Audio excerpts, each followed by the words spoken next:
দিবেন free fire game খেলা হারাম। ফ্রি ফায়ার গেম খেলা হারাম। কোন মুসলমানের বাচ্চা ফ্রি ফায়ার গেম খেলতে পারে না। আমি সব জায়গায় বলি, আজও বলছি, মনে রাখবেন ফ্রি ফায়ার গেম খেলা চলবে না। তুমি যদি মুসলমানের বাচ্চা হও খেলতে পারবে না। তার কারণ হলো ফ্রি ফায়ার গেমেতে দুটো চরিত্র দেখানো হয়েছে ভাই, একটা পুরুষ আর একটা মহিলার চরিত্র পাওয়া যায়। ওই পুরুষ আর মহিলাটাকে যদি গুগল সার্চ করে বের করা হয়, আমি ফ্রি ফায়ার গেম কখনো খেলিনি, চোখেও দেখিনি, কিন্তু এত আলোড়ন সৃষ্টি হয়েছে, তথ্য খুঁজে বের করেছি ভাই আমার দোস্ত আমার। ওই যে পুরুষ আর মহিলার চরিত্রটা যদি সার্চ করে বের করা হয়, দেখবেন সেখানে পুরুষের ডেফিনেশনে লেখা আছে ভাই, the first man in the world, সারা পৃথিবীর প্রথম মানুষ সাজানো হয়েছে ভাই।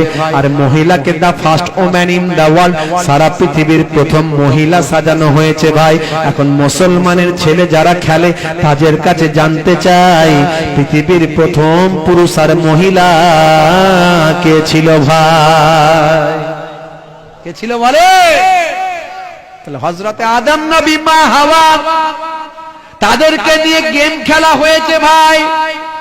তাদেরকে গেমের চরিত্রে সাজানো হয়। নবীদের শানে যদি বেয়াদবি করা হয়, নবীদের শানে যদি বেয়াদবি করা হয়, ঈমান থাকবে ভাই? ঈমান থাকতে পারে নাই। হে মুসলমান, আজ থেকে যারা ফ্রি ফায়ার গেম খেলো, ওই গেমটাকে ডিলিট করা চাই।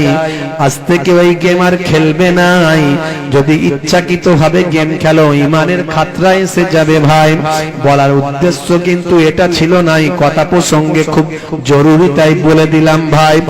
মুসলমান খেয়াল করুন, তাহলে কেউ গেম খেলে ভাই, কেউ হোয়াটসঅ্যাপ চালায়, কোন বন্ধু আবার বন্ধুর সঙ্গে ভিডিও কলিং এ দেখে দেখে কথা বলে নাই।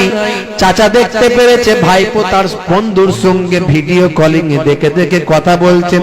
চাচা বলে, ভাইপো রে, এটা আমার খুব দরকার। বলে, কেন চাচা? বলে, জানিস না বাবা, আমার মেয়ে জামাই বোম্বাই থাকে, ব্যবসা করে, নাতি নাতনির জন্য মনটা বড্ড কাঁদে।